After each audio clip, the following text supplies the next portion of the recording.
بسم اللہ الرحمن الرحیم۔ السلام علیکم پیارے دوستو، کیسے ہیں آپ؟ امید ہے آپ سب خیریت سے ہوں گے۔ چلیں دوستو، آج کی کہانی شروع کرتے ہیں۔ ایک آدمی کے 4 بیٹے تھے۔ وہ چاہتا تھا کہ اس کے بیٹے یہ سبق سیکھ لیں کہ کسی کو پرکھنے میں جلد بازی کا مظاہرہ نہ کریں۔ لہٰذا اس بات کو سمجھانے کے لیے اس نے اپنے بیٹوں کو دور دراز علاقوں میں ناشپاتی کا ایک درخت دیکھنے کے لیے سفر پر روانہ کر دیا۔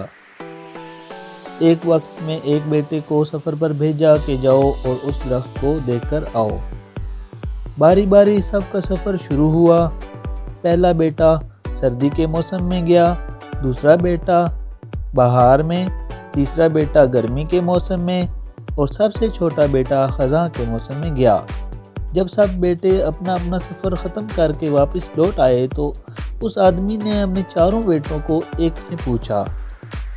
پہلا بیٹا جو جاڑے کے موسم میں اس درخت کو دیکھنے گیا تھا، اس نے کہا کہ وہ درخت بہت بدصورت ہے، بہت جھکا ہوا اور ٹیڑھا سا تھا۔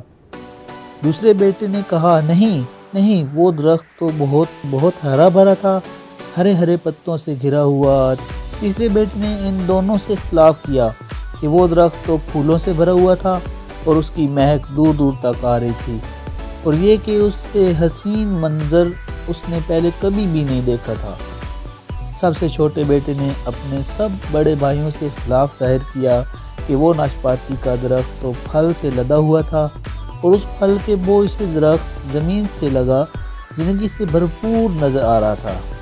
یہ سب سننے کے بعد اس آدمی نے مسکرا کر اپنے 4 بیٹوں کی طرف دیکھا اور کہا، تم 4 میں سے کوئی بھی غلط نہیں کہہ رہا، سب اپنی اپنی جگہ درست ہیں۔ بیٹے باپ کا جواب سن کر بہت حیران ہوئے کہ ایسا کس طرح ممکن ہو سکتا ہے۔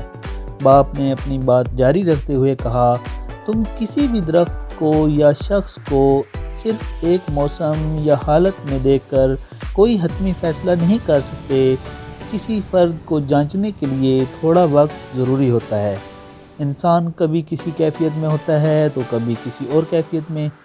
اگر درخت کو تم نے جاڑے کے موسم میں بے رونق دیکھا ہے تو اس کا مطلب یہ ہرگز نہیں ہے کہ اس پر کبھی بھی پھل نہیں آئے گا۔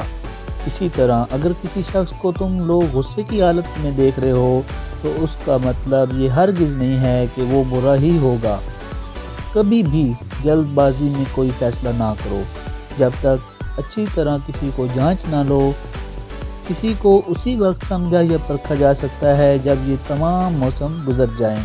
اگر تم سردی کے موسم میں ہی اندازہ لگا کر نتیجہ اخذ کر لوگے تو گرمی کی ہریالی، بہار کی خوبصورتی اور بھرپور زندگی سے لطف اندوز ہونے سے رہ جاؤ گے۔